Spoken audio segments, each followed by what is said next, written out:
सतनाम वाहिगुरु साहिब जियो।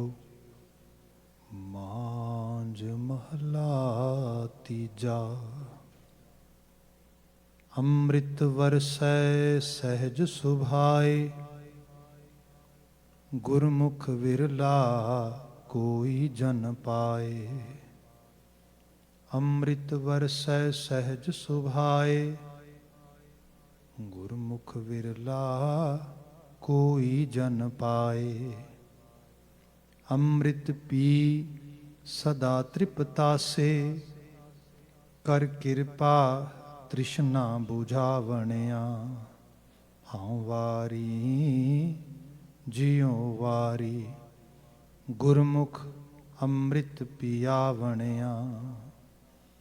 रसना रस चाख सदा रहे रंग राती, सहजे हर गुण गावणिया। रहाओ गुर प्रसादी सहज को पाए, दुविधा मारे इकस स्यों लिव लाए। नदर करे तां हर गुण गावे, नदरी सच समावणिया। सबना ऊपर नदर प्रभ तेरी, किसै थोड़ी किसै है कन्हेरी। तुझ ते बाहर किछ ना होवै, गुरमुख सोजी पावणिया।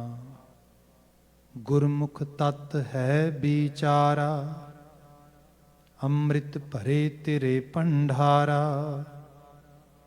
बिन सतगुर सेवे कोई ना पावै, गुर कृपा ते पावणिया।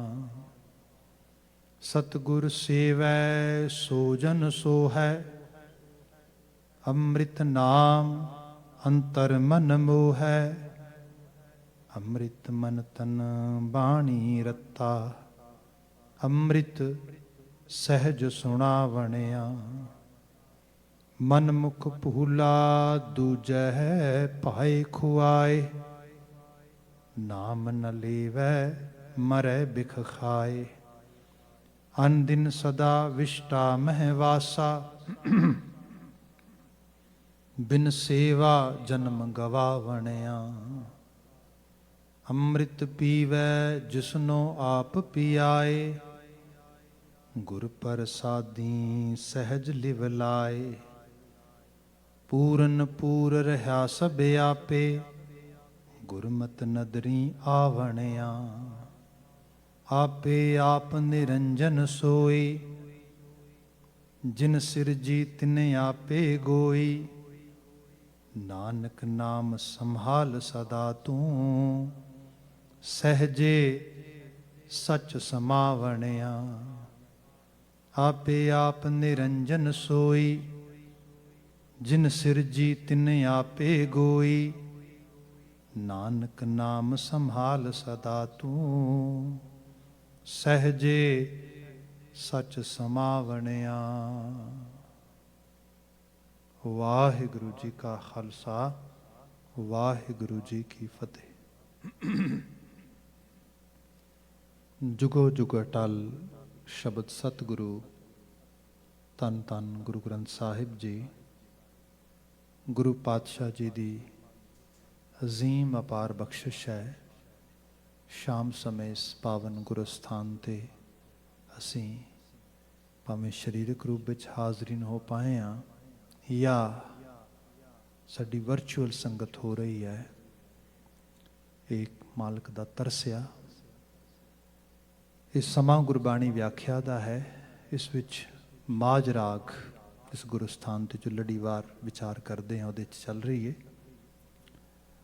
माज राग अष्टपदी गुरु अमरदास महाराज नानक जोत का तीसरा जामा जिन्हां बचनों नूं उचरित करता है, वह बचन असी विचारते हैं।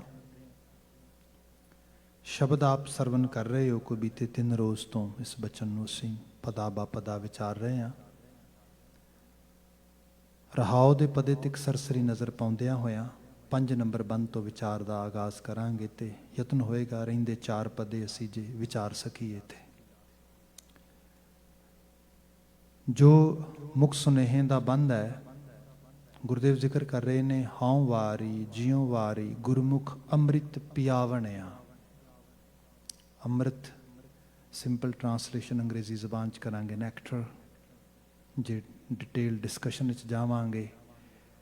ਆਤਮਿਕ ਜੀਵਨ ਦਾ ਰਸ, ਜਿਹੜਾ ਜਿਹਨੂੰ ਕਹਿ ਲਓ ਕਿ taste of the spiritual life, ਉਹਨੂੰ ਅੰਮ੍ਰਿਤ ਕਿਹਾ ਗਿਆ। ਇਸ ਨੂੰ ਗੁਰੂ ਦੇ ਜ਼ਰੀਏ ਅਸੀਂ ਇੰਜੋਏ ਕਰ ਸਕਦੇ ਹਾਂ। ਗੁਰੂ ਇਹਦਾ ਸਾਧਨ ਹੈ। ਇਹ ਸਾਰਾ ਸ਼ਬਦ ਇਹਦੇ 'ਚ ਵਾਰ-ਵਾਰ ਇਸੇ ਚੀਜ਼ ਨੂੰ ਮਹਾਰਾਜ ਇਲੈਬੋਰੇਟ ਕਰ ਰਹੇ ਨੇ, ਇਸੇ ਚੀਜ਼ ਨੂੰ, ਇਹਦੀਆਂ ਫਰਦਰ ਜਿਹੜੀਆਂ ਐਕਸਟੈਂਸ਼ਨ ਨੇ ਉਹਦੀ ਐਕਸਪਲੇਨੇਸ਼ਨ ਹੋ ਰਹੀ ਇਹਦੇ ਵਿੱਚ। ਦੂਸਰੀ ਸਤਰ ਰਹਾਉ ਦੇ ਬੰਦ ਹੀ ਹੈ, ਜਿਸ ਸਾਹਿਬ ਜ਼ਿਕਰ ਕਰ ਰਹੇ ਨੇ ਕਿ ਰਸਨਾ ਰਸ ਚਾਖ ਸਦਾ ਰਹਿ ਰੰਗ ਰਾਤੀ ਸਹਿਜੇ ਹਰ ਗੁਣ ਗਾਵਣਿਆ। ਰਹਾਉ ਜ਼ਿੰਦਗੀ ਦਾ ਜੋ ਵੀ ਐਕਸਪੀਰੀਅੰਸ, ਜੋ ਵੀ ਕਿਸੇ ਕਿਸਮ ਦੀ ਵੀ ਤੁਹਾਡੀ ਜਿਹੜਾ ਤੁਸੀਂ ਫਿਜ਼ੀਕਲੀ ਮੈਂਟਲੀ ਕਿਸੇ ਲੈਵਲ 'ਤੇ ਵੀ whatever we have inside, we can only express by the help of our tongue। ਇਹੀ ਹੈ, ਹੋਰ ਕੀ ਹੈ। ਬਾਡੀ ਲੈਂਗੁਏਜ ਵੀ ਹੁੰਦੀ ਹੈ, ਸਭ ਚੀਜ਼ਾਂ ਹੁੰਦੀਆਂ ਨੇ, ਪਰ ਅਲਟੀਮੇਟਲੀ ਸੋਰਸ ਸਾਡੀ ਜ਼ਬਾਨ ਹੈ। ਇਹ ਵੀ ਸੱਚ ਹੈ, ਬੰਦਾ ਭਾਵੇਂ ਇਹਨੂੰ ਆਊਟ ਲਾਊਡ ਯੂਜ਼ ਕਰੇ ਤੇ ਭਾਵੇਂ ਆਪਣੇ ਮਨ ਦੇ ਅੰਦਰ ਬੋਲੇ, ਐਂਡ ਆਫ ਦਾ ਡੇ ਜੋ ਬੋਲਿਆ ਜਾਂਦਾ, ਜੋ ਕਿਹਾ ਜਾਂਦਾ ਹੈ, ਉਹਦੇ ਵਿੱਚ ਹੀ ਰਸ ਜਾਂ ਬੇਰਸੀ ਹੁੰਦੀ ਹੈ। ਸਪੋਜ਼ ਕਰੋ ਕੋਈ ਬੰਦਾ ਗਾਲਾਂ ਕੱਢਦਾ ਹੈ, ਬੁਰਾ ਭਲਾ ਬੋਲਦਾ ਹੈ, ਗੁੱਸੇ 'ਚ ਅਲਫਾਜ਼ ਕਹਿੰਦਾ ਆ, ਡੈਫੀਨੇਟਲੀ ਉਹਦੇ ਨਾਲ ਪਤਾ ਲੱਗਦਾ ਉਹਦੀ ਸਟੇਟ ਆਫ ਮਾਈਂਡ ਕੀ ਹੈਗੀ ਹੈ। ਇੱਕ ਬੰਦਾ ਸਨੇਹ, ਖਲੂਸ, ਮੁਹੱਬਤ, ਬੜੀ ਕਿਸੇ ਲਵ ਐਂਡ ਅਫੈਕਸ਼ਨ ਦੇ ਨਾਲ, ਬੜੀ ਕਟਸੀ ਦੇ ਨਾਲ, ਬੜੇ ਵਰਚੂਜ਼ ਦੇ ਨਾਲ ਫੁੱਲਫਿਲ ਹੋਈ ਵੋਕੈਬਲਰੀ, ਐਡਜੈਕਟਿਵਸ, ਵਰਡਸ, ਉਹਨਾਂ ਦੀ ਲਗਾਤਾਰ ਉਹਦਾ ਫਲੋ ਜਨਰੇਟ ਕਰ ਰਿਹਾ ਹੈਗਾ। ਡੈਫੀਨੇਟਲੀ ਅੰਦਰ ਕੁਝ ਹੈ, ਉਹ ਬਿਆਨ ਕਰ ਰਿਹਾ ਹੈ। ਜੇ ਬੰਦਾ ਕਹਿੰਦਾ I really want to enjoy that kind of talk or that kind of state of mind, then what to do? ਬਾਣੀ ਵਰਗਾ ਸੋਰਸ ਆਪੇ ਪੜ੍ਹੇ, ਬੋਲੇ, ਹੋਰ ਕੀ ਹੈ। ਇਹੀ ਹੈ ਸਾਡੇ ਲਈ ਤੇ ਬਾਣੀ ਪੜ੍ਹਨਾ ਅੰਮ੍ਰਿਤ ਹੈ। that is literally ਸਿੱਖੀ 'ਚ ਕਿਹਾ ਗਿਆ ਵੀ if you really want to taste Amrit, read and recite ਬਾਣੀ। ਸੋ ਇਸ ਰੂਪ ਵਿੱਚ ਗੁਰੂ ਮਹਾਰਾਜ ਨੇ ਕਿਹਾ, ਰਸਨਾ ਰਸ ਚਾਖ ਸਦਾ ਰਹਿ ਰੰਗ ਰਾਤੀ ਸਹਿਜੇ ਹਰ ਗੁਣ ਗਾਵਣਿਆ। ਫਿਰ ਸਹਿਜੇ ਹਰ ਗੁਣ ਗਾਵਣਿਆ ਦਾ ਮਤਲਬ ਹੈ ਕੋਈ ਚੀਜ਼ ਸਹਿਜ ਸੁਭਾਏ ਹੋ ਜਾਣੀ, ਆਪਣੇ ਆਪ ਮੁਹਾਰੇ ਅੰਦਰੋਂ ਪ੍ਰਗਟ ਹੋ ਜਾਣੀ। ਇਹ ਰਹਾਉ ਦਾ ਪਦ ਆਇਆ। ਹੁਣ ਜਿਸ ਪਦੇ ਤੁਸੀਂ ਵਿਚਾਰ ਅੱਗੇ ਲੈ ਕੇ ਜਾਣਾ ਸੀਗਾ, ਉਹ ਸੀਗਾ ਸਤਿਗੁਰ ਸੇਵੈ ਸੋ ਜਨ ਸੋ ਹੈ, ਅੰਮ੍ਰਿਤ ਨਾਮ ਅੰਤਰ ਮਨ ਮੋਹ ਹੈ। ਸੋ ਹੈ, ਸੋਭਨੀਕ ਹੋਣਾ, ਚੰਗਾ ਲੱਗਣਾ। ਧਰਤੀ 'ਤੇ ਕੁਝ ਬੰਦਿਆਂ ਦੀ ਪ੍ਰੈਜ਼ੈਂਸ, ਹੋਂਦ ਜਿਹੜੀ ਹੈ, ਉਹ ਇਤਨੀ ਐਡਮਾਇਰੇਬਲ ਹੁੰਦੀ, ਇਤਨੀ ਸੋਹਣੀ ਹੁੰਦੀ, ਇਤਨੀ ਵਧੀਆ ਹੁੰਦੀ ਹੈ, ਉਹਨਾਂ ਨੂੰ ਵੇਖ ਕੇ ਲੱਗਦਾ ਹਾਂ ਇਹੋ ਜਿਹੇ ਮਨੁੱਖ ਹੋਣੇ ਚਾਹੀਦੇ ਨੇ। ਪਰ ਇਹ ਵੀ ਸੱਚਾਈ ਹੈ, ਕਈਆਂ ਦੀ ਹੋਂਦ ਨੂੰ ਵੇਖ ਕੇ ਬੰਦੇ ਨੂੰ ਮਹਿਸੂਸ ਹੁੰਦਾ ਵੀ ਇਹ ਤੇ ਨਾ ਹੀ ਹੋਏ ਤੇ ਚੰਗਾ, ਦਾਗ ਹੈ ਅਸਲ ਦੇ 'ਚ। ਇਸ ਤੋਂ ਇਹ ਐਕਚੁਅਲੀ ਇਹ ਤੇ ਧਰਤੀ ਦਾ ਕਲੰਕ ਹੈ। ਇਸ ਕਿਸਮ ਦੀ ਬਾਤ ਵੀ ਹੋਈ। ਗੁਰੂ ਬਾਬਾ ਜੀ ਨੇ ਬਾਣੀ 'ਚ ਪੁੱਛੀਏ ਵੀ who are those which actually, or whom you are explaining they are glory of this your soil, then Baba ji ਦਾ ਸ਼ਬਦ, ਵੈਸੇ ਤਾਂ ਬੜੇ ਸ਼ਬਦ ਨੇ, 2-4 ਸ਼ਬਦ ਜੇ ਬਿਆਨ 'ਚ ਕਹਿਣੇ ਹੁਣ, ਮਹਾਰਾਜ ਕਹਿੰਦੇ ਮਨੋਂ ਜੇ ਅੰਧੇ ਕੂਪ ਕਹਿਆ ਬਿਰਧ ਨਾ ਜਾਣਨੀ। ਮਨ ਅੰਧੇ ਦਿਸਨ ਕਰੇ ਖਰੇ ਕਰੂਪ, ਉਹ ਕਰੂਪ ਨੇ। ਬੰਦਾ ਮਨ ਦਾ ਅੰਨਾ, ਜਿਹਦੇ ਮਨ ਨੂੰ ਅੱਖਾਂ ਹੀ ਨਹੀਂ ਹੈਗੀਆਂ, ਕਿਸੇ ਦੀ ਫੀਲਿੰਗ ਨਹੀਂ ਜਾਣਦਾ, ਦਿਲ ਖਰਾਸ਼ੀ ਕਰਦਾ ਆ, ਆਲੇ ਦੁਆਲੇ ਕੂੜੀ ਕੁਸਾਤੀ ਵੰਡ ਰਿਹਾ ਆ ਆਪਣੇ ਬੋਲਾਂ ਨਾਲ, ਵਿਹਾਰ ਨਾਲ, ਕਰਮ ਨਾਲ, ਹਰ ਚੀਜ਼ ਨਾਲ। वो करूप है, वो किनू सोहना लगेगा। आप देखोगे कई बार चीज़ां, मैं कई बार बड़े बड़े हास बिलास भी बड़े चली कॉमेडियन सेंस भी गल हो जाती है। वो साडे एक फ्रेंड हुंदा सी साडा, ते तुहानूं शायद पता होएगा साडे लैंगुएज दे इंडियन सब कॉन्टीनेंट दे जदों लैंगुएज पढ़ाई जाती सी ते उहदे विच my father, my mother, my favourite teacher, my actually best friend, इहो जी ऐसी राइटिंग्स होंदियां सीगियां। तो साडा टीचर सानूं पढ़ा रहा English language they my father, ऐसे ऑन माई फादर, तो उहदे च एक्सप्लेन कर रहा भी फादर फिगर की हुंदी है। तो सारी फादर फिगर नूं सुन के तो साडे अडोल काने च इस तरीके नाल कहिंदा भी फादर जे ये हुंदा है तो जिहड़ा मेरे घर विच ओह कौन है? ये तो कोई चीज़ भी नहीं मैच करती नाल उहदे। दैन ओह कौन है? Who is that person which I have as a father? कहता आई कैन नॉट अंडरस्टैंड। हालांकि बड़ी मतलब बिलास की गल लगती, पर हकीकत यह है जिथे घर दे बच्चे नूं पिता ही सोभनिक नहीं लगता, माँ ही सोभनिक नहीं लगती, आप अंदाज़ा ला सकते हो आले दुआले सोभनिक ही लगता होना। वो जिहड़े रोल कुदरत ने सानू दिते ना, इन्हां रूल्स नूं पहचान पहला। इसलिए बाणी ने क्या रब नूं सोहना लगना ही, रब नूं भा जाना ही, जिहड़े रब दे रूप तेरे आले दुआले तुरे फिरदे उन्हां नूं भा।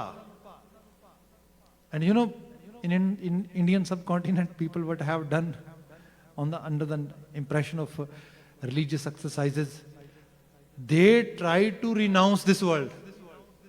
ਛੱਡੋ ਜੀ, ਆਪਾਂ ਇਹਨੂੰ ਹੀ ਛੱਡ ਦਿੰਨੇ ਆ। ਹੁਣ ਜਿਹੜੇ ਸੰਸਾਰ ਹੀ ਛੱਡ ਗਏ ਤੇ ਕਰਤਾਰ ਨੂੰ ਤੇ ਕਿੱਥੇ ਚੰਗੇ ਲੱਗਣਗੇ। ਉਹ ਬਾਣੀ ਨੇ ਕਿਹਾ ਸੰਸਾਰ ਚ ਰਹਿ, ਉਹ ਕਿਰਦਾਰ ਆਪਣਾ ਜਿਹਦੇ ਚ ਤੇਰੇ ਵੱਲ ਆਪ ਮੁਹਾਰੇ सोहना लगे, तू चंगेरा लगे, स्नेह आवे, खलूस आवे तेरे बारे। इत्थे गुरु बाबा जी का बचन आ रहा है, सतगुर सेवै सो जन सो है। मैं वाकई ची उस सुहज नूं सुहपन नूं मानना चाहुंदा आ, उस चंगियाई नूं, उस ग्लोरी नूं मैं अपने विचों अलूमिनेट हुंदी अपने विचों आपदी हुई मानना चाहुंदा आ। ते महाराज कहते सतगुर सेवा, उहदी सेवा च लग जा।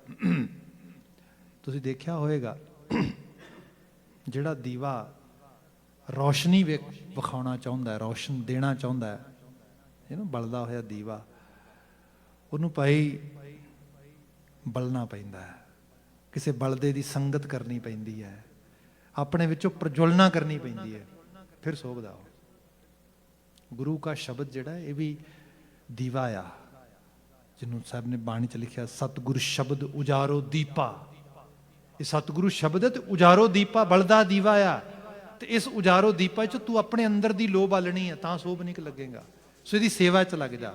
ਤੇ ਜੇ ਹੁਣ ਉਸ ਸੇਵਾ 'ਚ ਲੱਗਣਾ ਹੈ, ਬਹੁਤ ਸ਼ਬਦਾਂ ਦੇ ਸ਼ਬਦ ਭੰਡਾਰ ਹੀ ਭਰੇ ਪਏ ਨੇ।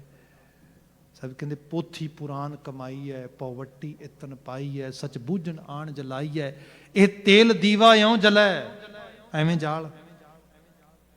ਕਮਾਈ ਕਰ, ਲਫ਼ਜ਼ ਬਚਨ ਅਲਫਾਜ਼ ਹਰਫ ਜਿਹੜੇ ਨੇ ਉਹਨਾਂ ਨੂੰ ਫੋਲੋ ਕਰ ਉਸ ਰੂਪ ਦੇ ਵਿੱਚ। ਬਚਨ ਸਤਿਗੁਰ ਸੇਵੈ ਸੋ ਜਨ ਸੋ ਹੈ, ਅੰਮ੍ਰਿਤ ਨਾਮ ਅੰਤਰ ਮਨ ਮੋਹ ਹੈ। ਅੰਮ੍ਰਿਤ ਨਾਮ ਅੰਤਰ ਮਨ ਮੋਹ ਹੈ। ਕਿਸੇ ਨੂੰ ਤੁਸੀਂ ਕੋਈ ਇੰਸਟਰਕਟ ਕਰੋ, ਕੋਈ ਗੱਲ ਦੱਸੋ, ਕੋਈ ਕਿਸੇ ਨੂੰ ਸਿੱਖਿਆ ਦਿਓ, ਤੇ ਅਗਲਾ ਬੰਦਾ ਸਿੱਖਿਆ ਤੇ ਸੁਣ ਲਵੇ ਤੇ ਸੁਣ ਕੇ ਕਹੇ ਵੀ ਮੁੜ ਕੇ ਮੇਰੇ ਮੱਥੇ ਨਾ ਲੱਗੀ। ਮੈਂ ਤੁਹਾਨੂੰ ਦੱਸਾਂ ਕਿਉਂ? ਕਿਉਂਕਿ ਤੂੰ ਮੈਨੂੰ ਸ਼ੀਸ਼ਾ ਵਿਖਾ ਦਿੱਤਾ। I don't like it because due to your instructions, due to your actually teachings, I feel really bad inside me. That mean ਮੇਰਾ ਟ੍ਰੀਟਮੈਂਟ ਨਹੀਂ ਹੋ ਸਕਦਾ, ਇਲਾਜ ਨਹੀਂ ਹੋ ਸਕਦਾ। ਆਪ ਦੇਖੋ ਪੰਜਾਬ ਦੀ ਫਿਜ਼ਾਂ ਦੇ ਵਿੱਚ ਅਸੀਂ ਰੋਗੀ ਹਾਂ, ਅਸੀਂ ਬਿਮਾਰ ਹਾਂ। ਉਹ ਬਿਮਾਰੀ ਸਾਡੇ ਫੈਮਿਲੀ ਲੈਵਲ 'ਤੇ, ਸਾਡੇ ਸੋਸ਼ਲ ਸਰਕਲ 'ਤੇ, ਸਾਡੇ ਪੋਲੀਟੀਕਲ ਲੈਵਲ 'ਤੇ, ਸਾਡੇ ਇਕਨੋਮਿਕਲ ਸਟੇਟਸ ਵਿੱਚੋਂ ਸਾਰਿਆਂ 'ਚੋਂ ਦਿਸ ਰਹੀ ਹੈ। ਤੁਹਾਨੂੰ ਕੋਈ ਬੰਦਾ ਉਹਨੂੰ ਜਿਹੜਾ ਹੈ ਥੋੜ੍ਹਾ ਜਿਹਾ ਵੀ ਮਤਲਬ ਜਿਹਨੂੰ ਕਾਮਨ ਸੈਂਸ ਹੈਗੀ ਉਹ ਆਈਡੀਆ ਲਾ ਸਕਦਾ ਕਿ ਅਸੀਂ ਕਿੰਨੇ ਬਿਮਾਰ ਹਾਂ। ਬਿਮਾਰ ਹੀ ਹੈ ਬੰਦਾ।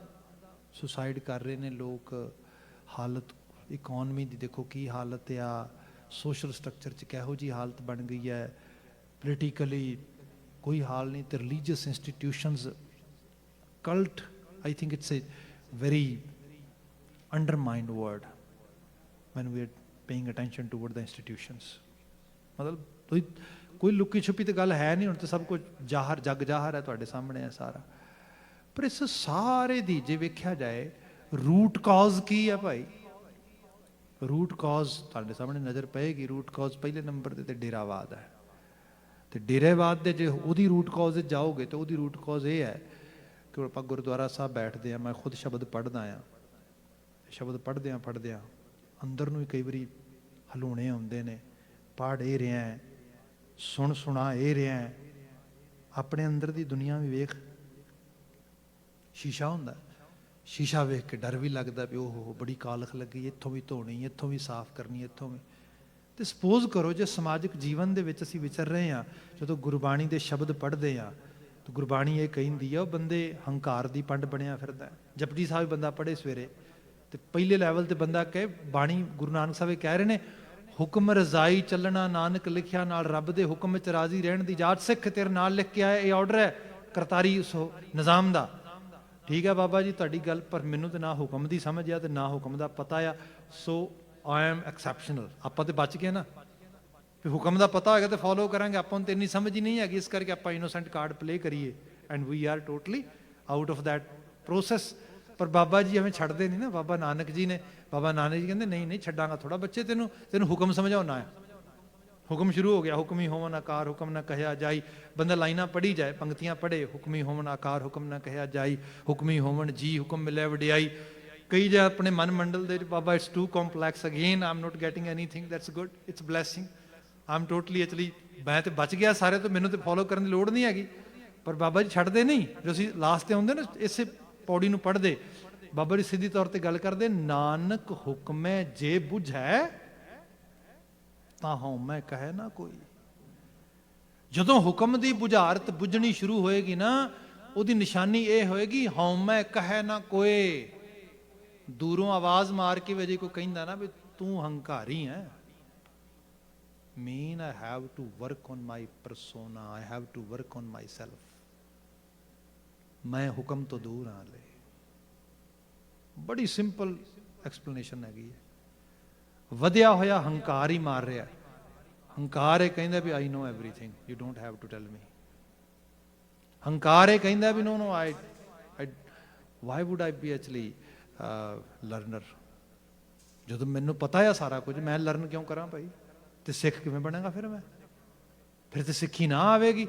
ਸੋ ਆਹ ਜਿਹੜਾ ਐਟੀਟਿਊਡ ਆ, ਜਿਹੜੀ ਅਲਾਮਤ ਆ, ਜਿਹੜੀ ਖਾਸ ਕਰਕੇ ਸਾਡੇ ਅੰਦਰ ਜਿਹੜੀ ਕਿਹਾ ਜਾਏ ਕਿ ਇੱਕ ਤਰ੍ਹਾਂ ਦੀ ਸਟੱਬਰਨੈਸ ਆ, ਜਿਹੜੀ ਸਾਡੇ ਅੰਦਰ ਇਸ ਕਿਸਮ ਦੀ ਅਲਾਮਤ ਬਣੀ ਹੋਈ ਹੈ, ਇਸ ਨੂੰ ਦੂਰ ਕੀਤਾ ਜਾਏ।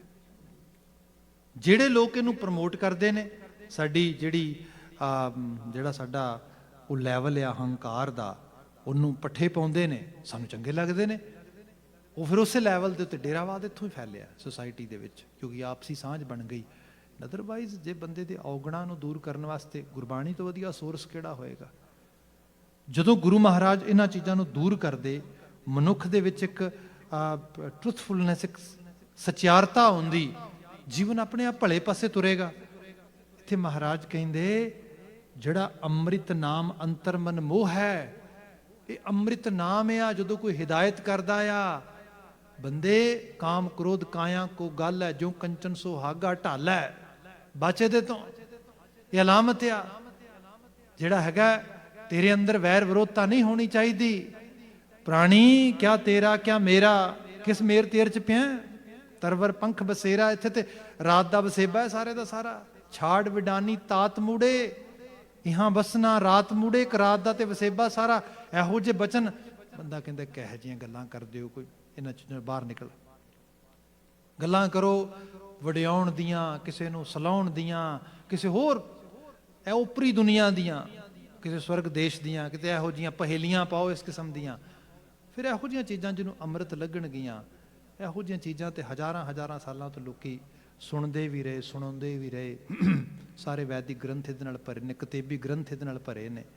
ਇਹ ਤੇ ਗੁਰੂ ਗ੍ਰੰਥ ਸਾਹਿਬ ਆ ਜਿਹੜਾ ਵਾਰ-ਵਾਰ ਸ਼ੀਸ਼ਾ ਵਿਖਾਉਂਦਾ ਹੈ, ਜਿਹਨੂੰ ਇਹ ਸ਼ੀਸ਼ਾ ਵੇਖਣਾ ਪਸੰਦ ਆ ਜਾਏ, ਜਿਹੜਾ ਨੂੰ ਵੇਖ ਕੇ ਕਹੇ ਹਾਂ ਗੁਰੂ ਬਾਬਾ ਕਮੀਆਂ ਨੇ, ਦੂਰ ਕਰਾਂਗੇ, ਮਦਦ ਕਰ ਸਾਡੀ, ਇਸ ਰਾਹ ਤੇ ਤੁਰਾਂਗੇ। ਅੰਮ੍ਰਿਤ ਨਾਮ ਇਹ ਹੈ, ਇਹਨੂੰ ਸਾਹਿਬ ਨੇ ਕਿਹਾ ਅੰਮ੍ਰਿਤ ਨਾਮ ਅੰਤਰ ਮਨ ਮੋਹ ਹੈ, ਜਿਹਦੇ ਅੰਦਰ ਮਨ ਵਿੱਚ ਮੋਹ ਜਾਏ, ਚੰਗਾ ਲੱਗ ਜਾਏ, ਜਿਹਨੂੰ ਲੱਗੇ ਹਾਂ ਇਹ ਵਧੀਆ ਗੱਲ ਹੈ, ਇਹ ਠੀਕ ਹੈ, ਇਹ ਸਾਵੀ ਗੱਲ ਹੈ।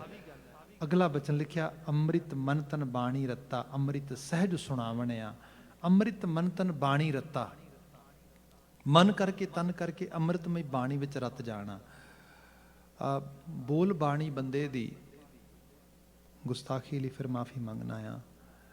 ਪੰਜਾਬੀ ਫਿਜ਼ਾਂ ਦੇ ਵਿੱਚ ਸੂਰਮ ਗਤੀ, ਦਲੇਰੀ, ਜਿਹੜਾ ਕਰਜ ਦਾ ਲੈਵਲ ਆ, ਮੁਗਲਾਂ ਦੇ ਨਾਲ ਨਜਿੱਠਣਾ, ਇਸ ਲੈਵਲ ਤੇ ਕੋਈ ਬੰਦਾ ਸੋਚ ਵੀ ਨਹੀਂ ਸਕਦਾ, ਕੋਈ ਕੰਪੈਰੀਟਿਵ ਵੀ ਨਹੀਂ ਹੈਗਾ ਦੁਨੀਆ ਦੇ ਵਿੱਚ।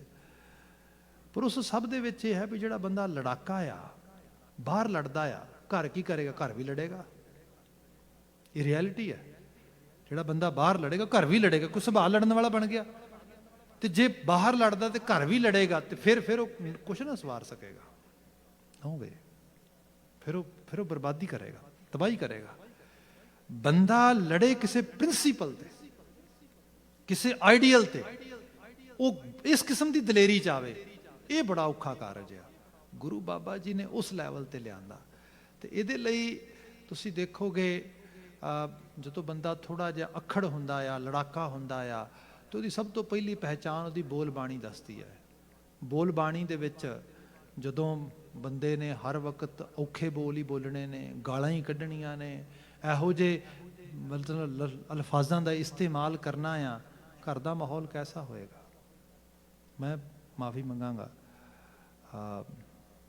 ਸਪੋਰਟਸ ਵੇਖਣਾ ਮੈਨੂੰ ਬੜਾ ਚੰਗਾ ਲੱਗਦਾ ਆ, ਸਪੋਰਟਸ ਵਿੱਚ ਪਾਰਟਿਸਿਪੇਟ ਕਰਨਾ ਵੀ ਚੰਗਾ ਲੱਗਦਾ ਆ, ਪਰ ਮੈਂ ਛੋਟੇ ਹੁੰਦੇ ਤੋਂ ਸਪੋਰਟਸ ਤੋਂ ਇੱਕ ਦੂਰੀ ਬਣਾ ਕੇ ਰੱਖੀ। ਉਹਦਾ ਰੀਜ਼ਨ ਇਹ ਸੀਗਾ ਕਿਉਂਕਿ ਉੱਥੇ ਤੁਹਾਡੇ ਸਵਾਏ ਗਾਲਾਂ ਤੋਂ ਹੋਰ ਕੁਝ ਸੁਣਨ ਨੂੰ ਹੀ ਨਹੀਂ ਮਿਲਦਾ।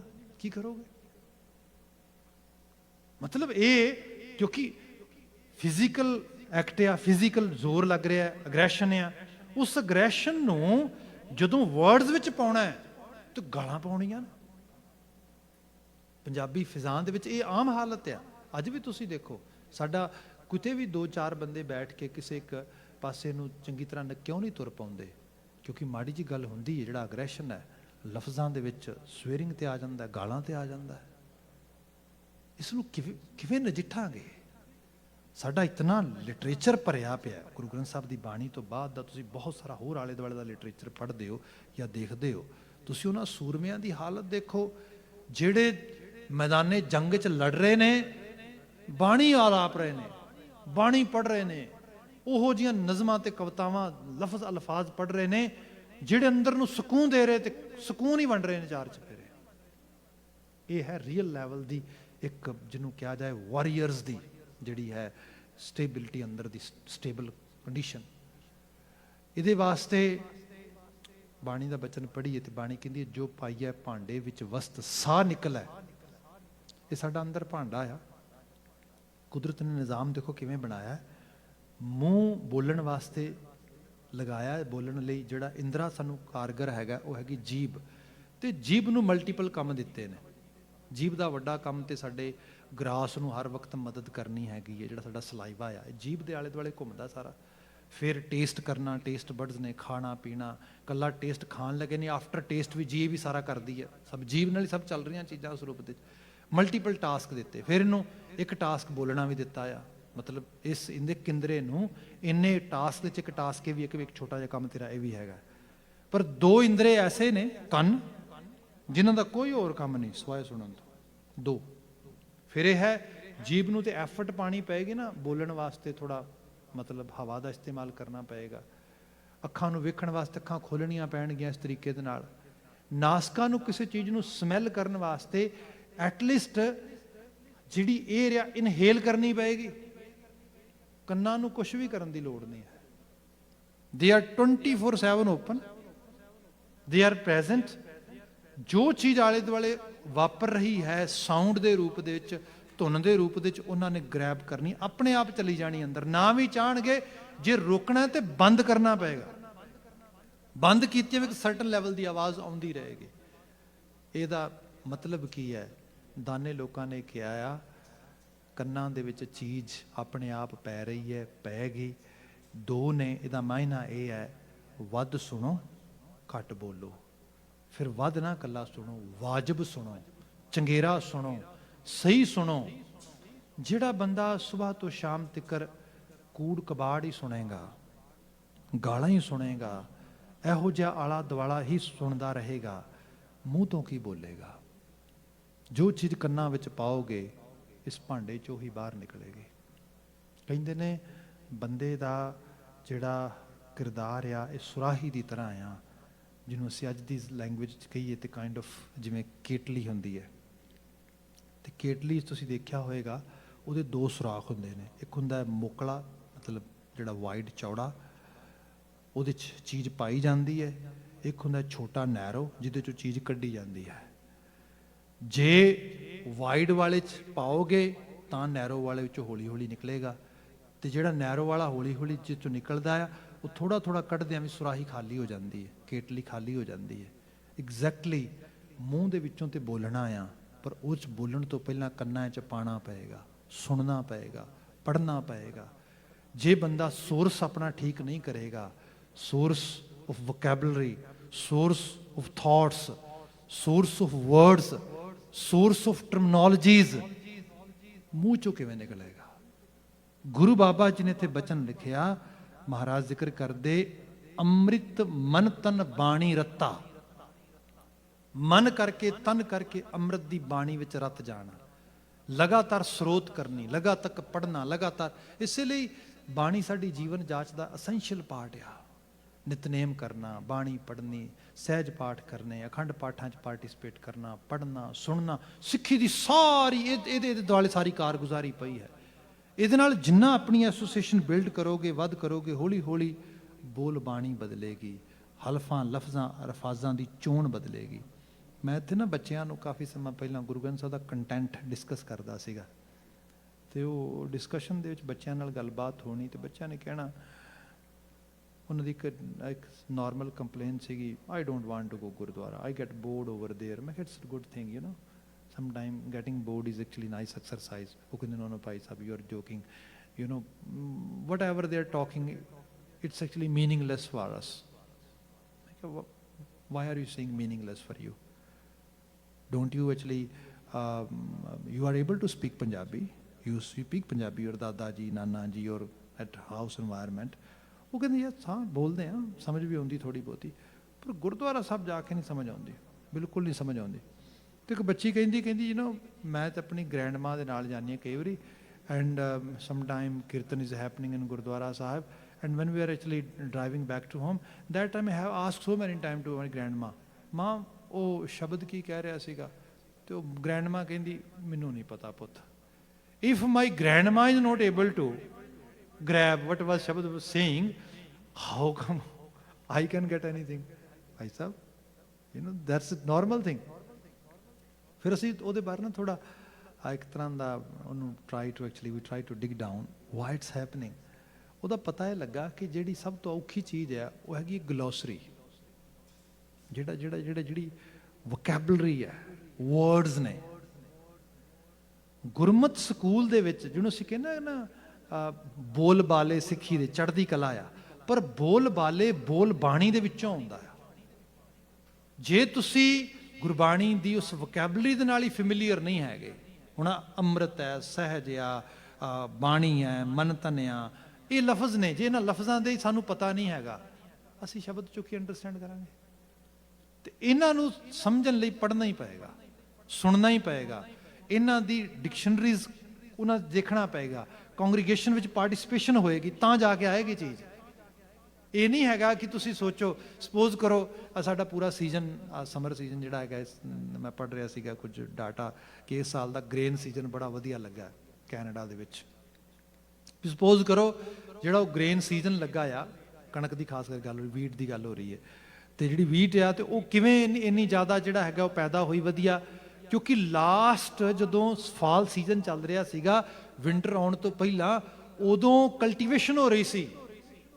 That time farmers were busy to actually plant ਜਿਹੜੀ ਹੈ weed in the farms. ਉਦੋਂ ਤੇ ਅਜੇ ਤੇ ਸਨੋ ਆਉਣੀ ਸੀ, ਬੜਾ ਕੁਝ, ਬੰਦਾ ਕਹੇ ਕੋਈ ਨਾ ਅਗਲਾ ਸੀਜ਼ਨ ਆਏਗਾ, ਵੇਟ ਕਰਾਂਗੇ। ਫਿਰ ਭਾਈ ਜਦੋਂ ਸੀਜ਼ਨ ਆਏਗਾ, ਜਦੋਂ ਸਮਰ ਆ ਜਾਏਗੀ, ਜਦੋਂ ਸਪਰਿੰਗ ਟਾਈਮ ਆਏਗਾ, ਉਦੋਂ ਨਹੀਂ ਇਹਦੀ ਕਲਟੀਵੇਸ਼ਨ ਹੋਣੀ, ਉਦੋਂ ਨਹੀਂ ਇਹ ਬੀਜੀ ਜਾਣੀ। ਨਾ ਨਾ ਨਾ, ਇਹ ਉਦੋਂ ਬੀਜਣੀ ਪੈਣੀ ਹੈ ਜਦੋਂ ਜੇ ਸ਼ੁਰੂਆਤ ਵੀ ਨਹੀਂ ਹੋਈ। ਐਕਚੁਅਲ ਲੈਵਲ ਤੇ ਜਦੋਂ ਸਾਨੂੰ ਆਤਮਿਕ ਤੌਰ ਤੇ ਸੋਝੀ ਚਾਹੀਦੀ ਹੈ, ਅਵੇਅਰਨੈਸ ਚਾਹੀਦੀ ਹੈ, ਸਪੋਰਟ ਚਾਹੀਦੀ ਹੈ, ਉਦੋਂ ਤੇ ਨੀਡ ਆ ਸਾਡੀ। ਪਰ ਉਦੋਂ ਹੈਲਪ ਤਾਂ ਹੋਏਗਾ, ਫਰੂਟ ਉਦੋਂ ਤਾਂ ਇੰਜੋਏ ਕਰਾਂਗੇ ਜੇ ਪਹਿਲਾਂ ਰੂਟਸ ਲਗਾਏ ਨੇ। ਤੇ ਵੈਨ ਵੀ ਆਰ ਐਕਚੁਅਲੀ ਅਸੀਂ ਰੂਟ ਤੇ ਪਲਾਂਟ ਨਹੀਂ ਕਰ ਰਹੇ। ਜਦੋਂ ਰੂਟ ਵੀ ਪਲਾਂਟ ਕਰਨੇ, ਉਹ ਪਤਾ ਕਾਹਦੇ ਵਿੱਚ ਕਰਨੇ ਹੁੰਦੇ ਨੇ? ਮਨਿਊਰ ਕਰਨਾ ਹੁੰਦਾ ਉਹਨੂੰ। ਤੇ ਮਨਿਊਰ ਪਤਾ ਕਿਹੋ ਜਿਹਾ ਹੁੰਦਾ? ਤੁਸੀਂ ਬਹੁਤਿਆਂ ਨੇ ਦੇਖਿਆ ਹੋਣਾ, who haven't experienced actually or seen manure in his or her life. ਰੂੜੀ ਕਿੰਨੇ ਨਹੀਂ ਵੇਖੀ? ਰੂੜੀ ਚੋਂ ਕੀ ਆਉਂਦੀ ਹੈ? ਸਮੈਲ। ਰੂੜੀ ਵੇਖਣ ਨੂੰ ਚੰਗੀ ਲੱਗਦੀ ਹੈ? ਬਿਲਕੁਲ ਨਹੀਂ, ਗਾਰਬੇਜ ਹੁੰਦਾ। ਜਿਹੜੀ ਟੌਪ ਸੋਇਲ ਆ, ਜਿਹੜੀ ਮਿੱਟੀ ਅੱਜ ਚ ਲਾਉਣਾ ਆ, ਉਹ ਤੇ ਇਸ ਤਰ੍ਹਾਂ ਦੀ ਹੋਏਗੀ ਜਿਹੜੀ ਸਾਡੀ, ਬੰਦਾ ਕਹਿੰਦਾ ਪਾਠ ਕਰਨ ਨੂੰ ਮਨ ਤੇ ਕਰਦਾ ਨਹੀਂਗਾ। You know, I go Gurdwara Sahib, but really sometime I stay in Gurdwara Sahib, but my inner is always pushing me, insisting me, why are you staying here? It's happening inside me, Bhai Sahib, literally. ਮੈਨੂੰ ਕਈ ਵਾਰੀ ਇਮਾਨਦਾਰਾਂ ਲੋਕਾਂ ਨੇ ਕਿਹਾ, ਭਾਈ ਇਹ ਮਨਿਊਰ ਆ, ਇਹ ਚੋਂ ਸੜੈਂ ਦੀ ਆਉਂਦੀ, ਇਹ ਚੰਗਾ ਨਹੀਂ ਲੱਗਦਾ, ਇਹਦੇ 'ਚ ਹੀ ਪਲਾਂਟ ਬੀਜਣਾ ਆ। ਨਾ ਕਰਦੇ ਹੋਏ ਮਨ ਨਾਲ ਹੀ ਪਾਠ ਹੁੰਦਾ ਆ। ਬਕੌਲ ਮਸਕੀਨ ਜੀ ਉਹ ਕਿਆ ਕਰਦੇ ਸਨ, ਕਈ ਵਾਰ ਅਸੀਂ ਬਹੁਤ ਰੋਂਗ ਟਰਮੀਨੋਲੋਜੀ ਯੂਜ਼ ਕਰਦੇ ਆ। ਪਾਠ ਕਰੋ ਮਨ ਜੋੜ ਕੇ। ਉਹ ਕਹਿੰਦੇ ਜਿਹੜਾ ਮਨ ਜੁੜ ਗਿਆ ਉਹ ਤੇ ਆਪ ਪਾਠ ਦਾ ਰੂਪ ਹੋ ਗਿਆ। ਗੁਰਦੁਆਰੇ ਜਾਓ ਬਿਲਕੁਲ ਸੁੱਚਾ ਮਨ ਲੈ ਕੇ। ਉਹ ਕਹਿੰਦੇ ਜਿਹੜਾ ਮਨ ਸੁੱਚਾ ਹੋ ਗਿਆ ਉਹ ਤੇ ਖੁਦ ਗੁਰਦੁਆਰਾ ਹੋ ਗਿਆ। ਗੁਰਦੁਆਰੇ ਜਾਓ ਤਾਂ ਕਿ ਮਨ ਸੁੱਚਾ ਹੋਏ, ਪਾਠ ਕਰੋ ਤਾਂ ਕਿ ਮਨ ਜੁੜੇ। You can attain some kind of concentration. You can have some kind of self-cleansing. That's why I participate in these exercises, in activities. Here Maharaj is saying, Amrit mantan bani ratta. Amrit sahaj ਸੁਣਾਵਣਿਆ। ਜਦੋਂ ਹੌਲੀ ਹੌਲੀ exercise ਕਰਦਿਆਂ ਕਰਦਿਆਂ ਰਤ ਗਿਆ, ਬੋਲ ਪੈਂਦਿਆਂ ਪੈਂਦਿਆਂ vocabulary ਪਕੜ ਚ ਆਈ, ਲਫ਼ਜ਼ ਅਲਫਾਜ਼ ਹਰਫ ਅੰਦਰ ਪ੍ਰੋਸੈਸ ਹੋਏ। ਪਰ ਕਹਿੰਦੇ ਮਨਮੁਖ ਭੂਲਾ ਦੂਜਾ ਭਾਏ ਖੁਆਏ। ਜਿਹੜਾ ਕਿਸੇ ਮਨ ਦੇ ਇਨਫਲੂਐਂਸ ਵਿੱਚ ਆ, ਉਹ ਦੂਜੇ ਭਾਏ ਖਵਾਏ, ਉਹ ਕਿਤੇ ਹੋਰ ਖੁਆਰੀ 'ਚ ਚਲਾ ਗਿਆ। ਸ਼ਾਮ ਦਾ ਟਾਈਮ ਆ, ਫਰਾਈਡੇ ਈਵਨਿੰਗ ਆ, ਆਪ ਤੇ ਦੇਵਤਿਆਂ ਵਰਗੇ ਲੋਕ ਗੁਰਦੁਆਰੇ ਹਾਜ਼ਰ ਹੋ, ਨਹੀਂ ਤੇ ਇਹਨਾਂ ਮੁਲਕਾਂ ਦੇ ਵਿੱਚ Friday evening just to chill, you know, nothing else. ਕਿੱਥੇ ਚੰਗਾ ਲੱਗਦਾ ਬੰਦੇ ਨੂੰ? ਇਹ ਤੇ ਬੜੀ ਮਨ ਦੀ ਹਾਲਤ ਕੋਈ ਬਹੁਤ ਬੁਰੀ ਹਾਲਤ ਆ। ਇਹ ਤੇ ਹਕੀਕਤ ਇਹ ਹੈ। ਤੇ ਕਿੰਨੇ ਖੱਟਿਆ ਕੁਝ ਇਹਨਾਂ ਚੀਜ਼ਾਂ ਦੇ ਵਿੱਚੋਂ। ਅੱਜ ਤੱਕ ਮੈਨੂੰ ਤੇ ਨਹੀਂ ਅਹਿਸਾਸ ਵੀ ਜਿਹੜਾ ਸੋ ਕਾਲਡ ਜਿਹਨੂੰ ਅਸੀਂ ਇੰਟਰਟੇਨਮੈਂਟ ਕਹਿ ਰਹੇ ਹਾਂ ਤੇ ਸੋ ਕਾਲਡ ਜਿਹਨੂੰ ਅਸੀਂ ਚਿੱਲ ਕਰਨਾ ਕਹਿ ਰਹੇ ਹਾਂ, ਉਹਨੇ ਕਿਸੇ ਦਾ ਜੀਵਨ ਆਬਾਦ ਕੀਤਾ ਹੋਏ। ਨੋ ਵੇ। ਐਂਡ ਆਫ ਦਾ ਡੇ ਇਸ ਕਲਚਰ ਦੇ ਵਿੱਚ ਵੀ ਸਪਿਰਿਚੁਅਲਿਟੀ ਜਿਹੜੀ ਹੈ, ਇਸ ਨੂੰ ਕਿਸ ਲੈਵਲ ਤੇ ਅੱਜ ਰਿਕਗਨਾਈਜ਼ ਕੀਤਾ ਗਿਆ। ਅੱਜ ਬੰਦੇ ਦੀ ਜਿਹੜੀ ਪਰਸਨੈਲਿਟੀ ਹੈ, ਜਿਹਦੇ 'ਚ ਕਿਹਾ ਜਾਂਦਾ ਹੈ ਕਿ ਮੈਂਟਲ, ਫਿਜ਼ੀਕਲ, ਸੋਸ਼ਲ, ਇਹਨਾਂ ਤਿੰਨ ਚੀਜ਼ਾਂ ਦੀ ਗੱਲ ਹੁੰਦੀ ਸੀ। ਹੁਣ ਜਿਹੜੀ ਸਭ ਤੋਂ ਵੱਧ ਜ਼ਰੂਰਤ ਹੋ ਰਹੀ ਹੈ ਉਹ ਸਪਿਰਿਚੁਅਲ ਨੀਡ ਦੀ ਗੱਲ ਹੋ ਰਹੀ ਹੈ। Psycho, physio, socio, that is essential, no doubt, but top of that, how about spiritual side, spirituality? ਜੇ ਉਹਦੇ ਤੇ ਕੰਮ ਨਾ ਕੀਤਾ ਗਿਆ, ਬਾਕੀ ਸਾਰੀਆਂ ਚੀਜ਼ਾਂ ਧਰੀਆਂ ਰਹਿ ਜਾਣਗੀਆਂ। ਪਰ ਮਨ ਦੇ ਮਰੀਜ਼ ਨੂੰ ਕੋਈ ਪਤਾ ਨਹੀਂਗਾ। ਸਾਹਿਬ ਕਹਿੰਦੇ ਮਨਮੁਖ ਭੂਲਾ ਦੂਜਾ ਭਾਏ ਖੁਆਏ। ਉਹ ਖੁਆਰੀ ਕਰਦਾ ਹੈ, ਨਾਮ ਨਾ ਲੇਵੈ ਮਰੈ ਬਿਖ ਖਾਏ। ਬਿਖ ਖਾਏ। Alcohol actually is injurious kind of for your health. You know, it's dangerous. It's not good for your health. It's written over there. ਹੁਣ ਬੰਦਾ ਕਹਿੰਦਾ ਪੜ੍ਹ ਵੀ ਰਿਹਾ ਆ, ਚਲੋ ਉੱਥੇ ਤੇ ਵਰਡ ਲਿਖੇ ਨੇ। ਮੇਰੇ ਵਰਗਾ ਬੰਦਾ ਕਹੇਗਾ ਉਹ I am totally literate, I am not able to read, so who care. Tobacco ਦੀਆਂ ਤੇ ਡੱਬੀਆਂ ਤੇ ਫੋਟੋ ਛਾਪੀ ਉਹਨਾਂ ਨੇ। ਸੀ You are paying for this substance and you're taking this substance. This substance is going to cause, is going to give you this. Are you ready for that? ਹਾਲਤ ਇਹ ਹੈ, ਸਭ ਜ਼ਿਕਰ ਕਰਦੇ ਕਿ ਉਸ ਬੰਦੇ ਦੀ, ਉਹਨੂੰ ਕੀ ਕਹੋਗੇ ਮਨ ਦੇ ਮੁਰੀਦ ਨੂੰ ਜਿਹੜਾ ਆਪਣੇ ਜੀਵਨ ਦੇ ਵਿੱਚ ਆਪ ਜ਼ਹਿਰ ਬੀਜ ਰਿਹਾ, ਨਾਮ ਨਾ ਲੇਵੈ ਮਰੈ ਬਿਖ ਖਾਏ। ਜ਼ਹਿਰ ਸਿੱਧਾ ਲੈ ਰਿਹਾ ਲਿਟਰਲੀ ਤੌਰ ਤੇ। ਫਿਰ ਕਿਆ, ਅਨੰਦ ਦਿਨ ਸਦਾ ਵਿਸ਼ਟਾ ਮੈਂ ਵਾਸਾ। ਵਿਸ਼ਟਾ ਗੰਦਗੀ, ਸਟੂਲ। ਨੋ ਡਾਊਟ ਇਹ ਮਦਰ ਨੇਚਰ ਦੀ ਇੱਕ ਸਾਡੀ ਲਾਈਫ ਦੇ ਵਿੱਚ ਇੱਕ ਤਰ੍ਹਾਂ ਦੇ ਨਾਲ ਫੂਡ ਇਨਟੇਕ ਤੇ ਜਿਹੜਾ ਹੈਗਾ ਆ ਆਪਣੇ ਆਪ ਨੂੰ ਜਿਹੜਾ ਹੈਗਾ ਫਰੈਸ਼ ਕਰਨਾ, ਇਹ ਲਾਜ਼ਮੀ ਇੱਕ ਐਕਟ ਆ। ਪਰ ਜੇ ਕਿਤੇ ਸਾਨੂੰ ਕਿਤੇ ਉਹਦੀ ਸਮੈਲ ਵੀ ਆ ਜਾਏ, ਹੂ ਲਾਈਕ ਇਟ? ਨੋਬਡੀ। ਪਰ ਜਿਹੜੀ ਸਭ ਤੋਂ ਜਿਹਨੂੰ ਗੁਰੂ ਮਹਾਰਾਜ ਨੇ ਕਿਹਾ ਇੱਥੇ, ਉਹ ਵਿਸ਼ਟਾ ਗੰਦਗੀ ਕੀ ਹੈ? ਜਦੋਂ ਸਾਡੇ ਥਾਟਸ ਦੇ ਵਿੱਚ ਹਰ ਵਕਤ ਅਸੀਂ ਗੰਦਗੀ ਕੈਰੀ ਕਰਕੇ ਤੁਰੇ ਫਿਰਦੇ ਹਾਂ। ਵਿਸ਼ਟਾ ਤੇ ਕੁਛ ਵੀ ਨਹੀਂ, ਜਿਹੜੀ ਉਹ ਗੰਦਗੀ ਹੈ। ਗੁਰੂ ਬਾਬਾ ਜੀ ਕਹਿੰਦੇ ਹਾਲਤ ਇਹ ਹੈ, ਅਨਦਿਨ ਸਦਾ ਵਿਸ਼ਟਾ ਮੈਂ ਵਾਸਾ, ਬਿਨ ਸੇਵਾ ਜਨਮ ਗਵਾਵਣਿਆ। ਸੇਵਾ ਨਹੀਂ ਕੀਤੀ, ਸੇਵਾ ਆਪਣੇ ਸਕੂਲ ਆਫ ਥਾਟ ਨੂੰ ਪ੍ਰੋਪਰ ਪਿਓਰ ਨਹੀਂ ਕੀਤਾ, ਉਹਦੀ ਗੱਲ ਹੋ ਰਹੀ ਹੈ। ਅਗਲਾ ਬਚਨ ਹੈ, ਅੰਮ੍ਰਿਤ ਪੀਵੈ ਜਿਸ ਨੂੰ ਆਪ ਪਿਆ। ਤਰਸ ਹੈ ਜਿਹਦੇ ਤੇ ਉਹ ਕਰਦੇ। ਅਦਰਵਾਈਜ਼ ਬੰਦਾ ਚਾਹ ਕੇ ਵੀ ਇਸ ਰਾਹ ਦੇ ਉੱਤੇ ਵਕਾਰਾਂ ਤੋਂ ਮੁਕਤ ਹੋਣ ਵਾਲੇ ਰਾਹ ਤੇ ਨਹੀਂ ਤੁਰ ਪਾਉਂਦਾ। ਉਹਦੀ ਬਾਤ ਹੋ ਰਹੀ ਹੈ। ਗੁਰੂ ਪ੍ਰਸਾਦੀ ਸਹਿਜ ਲਿਵ ਲਾਏ। ਗੁਰੂ ਦੀ ਕਿਰਪਾ ਨਾਲ ਸਹਿਜੇ ਲਿਵ ਲੱਗ ਜਾਂਦੀ, ਬੰਦਾ ਪੈਸ਼ਨੇਟ ਹੋ ਜਾਂਦਾ ਹੈ ਆਪਣੇ ਆਪ ਨੂੰ ਸਵਾਰਨ ਤੇ ਆਪਣੇ ਜੀਵਨ ਨੂੰ ਸੰਭਾਲਣ ਤੇ। ਪੂਰਨ ਪੂਰ ਰਿਹਾ ਸਭ ਆਪੇ, ਗੁਰਮਤਿ ਨਦਰੀ ਆਵਣਿਆ। ਬਾਕੀ ਰੱਬ ਤੇ ਹਰ ਥਾਂ ਤੇ ਹਾਜ਼ਰ ਨਾਜ਼ਰ ਆ। ਇਸੇ ਕਰਕੇ ਅਸੀਂ ਗੁਰੂ ਘਰ ਕਈ ਵਾਰੀ ਕਹਿ ਦਿੰਦੇ, ਐਕਚੁਅਲੀ ਗੁਰੂ ਘਰ ਨਹੀਂ, ਗੁਰਦੁਆਰ ਹੈ। ਗੁਰੂ ਤੇ ਹਰ ਜਰਰੇ ਜਰਰੇ 'ਚ ਮੌਜੂਦ ਆ। ਰੱਬ ਦਾ ਘਰ ਕੋਈ ਇੱਕ ਘਰ ਨਹੀਂ ਗਾ, ਸਾਰੇ ਉਹ ਤੇ ਪੂਰਿਆ ਪਿਆ ਚਾਰ ਚੁਫੇਰੇ। ਅਗਲਾ ਬਚਨ ਹੈ ਸਾਹਿਬ ਨੇ ਜਿਹੜਾ ਅੰਤਲਾ ਵਾਕ ਲਿਖਿਆ ਦੇ ਵਿੱਚ, ਮਹਾਰਾਜ ਕਹਿੰਦੇ ਆਪੇ ਆਪ ਨਿਰੰਜਨ ਸੋਈ। ਬਾਕੀ ਨਿਰੰਜਨ ਮਾਇਆ ਵਿੱਚ ਰਹਿ ਕੇ, ਮਾਇਆ ਤੋਂ ਰਹਿ ਤੋਂ ਆਪ ਰੱਬ ਜੀ, ਉਹਦੀ ਬਾਤ ਹੋ ਰਹੀ ਹੈ। ਜਿਨ ਸਿਰਜੀ ਤਿਨੇ ਆਪੇ ਗੋਈ। ਅਸੀਂ ਜਜਮੈਂਟਲ ਨਹੀਂ ਹੋ ਸਕਦੇ, ਅਸੀਂ ਆਪਣੇ ਜੀਵਨ ਤੇ ਫੋਕਸ ਕਰਨਾ, ਐਮਫਸਾਈਜ਼ ਕਰਨਾ। ਕਿਸੇ ਨੂੰ ਜੱਜ ਕਰਕੇ ਨਹੀਂ ਕਹਿਣਾ ਤੂੰ ਚੰਗਾ ਹੈ, ਤੂੰ ਮਾੜਾ ਹੈ, ਤੂੰ ਮਨਮੁਖ ਹੈ, ਤੂੰ ਪੈੜਾ। ਨਾ ਨਾ ਨਾ, ਇਹ ਤਾਂ ਉਹ ਜਾਣੇ, ਉਹਨੇ ਆਪ ਹੀ ਬਣਾਈ, ਆਪ ਹੀ ਗਾਉਣੀ ਹੈ, ਆਪ ਹੀ ਢਾਣੀ ਉਹਨੇ। ਕਿਆ, ਜਿਨ ਸਿਰਜੀ ਤਿਨੇ ਆਪੇ ਗੋਈ, ਨਾਨਕ ਨਾਮ ਸੰਭਾਲ ਸਦਾ ਤੂੰ ਸਹਿਜੇ ਸੱਚ ਸਮਾਵਣਿਆ। ਸਿੱਖੀ ਦਾ ਰਾਹ ਸਹਿਜ ਯੋਗ ਦਾ ਰਾਹ ਹੈ, ਸਹਿਜੇ ਸੱਚ ਸਮਾਵਣਿਆ। If you want to see some kind of changes in your life, don't be hectic. ਬਾਣੀ ਇਹ ਕਹਿੰਦੀ ਹੈ, ਹੈਕਟਿਕ ਨਾ ਹੋ, ਜਸਟ ਹੈਵ ਪੇਸ਼ੈਂਸ। ਪੇਸ਼ੈਂਸ ਰੱਖਿਆ ਹੀ ਬਾਤ ਬੰਨੀ ਹੈ। ਤੇ ਜਿਨ੍ਹਾਂ ਦੇ ਕੋਲ ਮਾਲਕ ਨੇ ਪੇਸ਼ੈਂਸ ਜਿਨ੍ਹਾਂ ਨੂੰ ਬਖਸ਼ਿਆ, ਜਿਨ੍ਹਾਂ ਨੂੰ ਨਵਾਜਿਆ ਹੈਗਾ, definitely those can enjoy the real essence of spirituality. ਸਾਹਿਬ ਰਹਿਮਤ ਕਰਨ, ਇਹਨਾਂ ਆਲਮੀ ਵਾਕਿਆਂ 'ਚੋਂ ਚੰਗੇਰੀ ਪ੍ਰੇਰਣਾ ਮਿਲੇ। ਇੰਨੀਆਂ ਕੁ ਬੇਨਤੀਆਂ ਨਾਲ ਖਿਮਾ, ਭੁੱਲਾਂ ਗਲਤੀਆਂ ਨਾ ਚਿਤਾਰਿਓ ਜੀ। ਸਭ ਪ੍ਰੇਮ ਕਹਿ ਦੇਣਾ ਜੀ। ਵਾਹਿਗੁਰੂ ਜੀ ਕਾ ਖਾਲਸਾ, ਵਾਹਿਗੁਰੂ ਜੀ ਕੀ ਫਤਿਹ।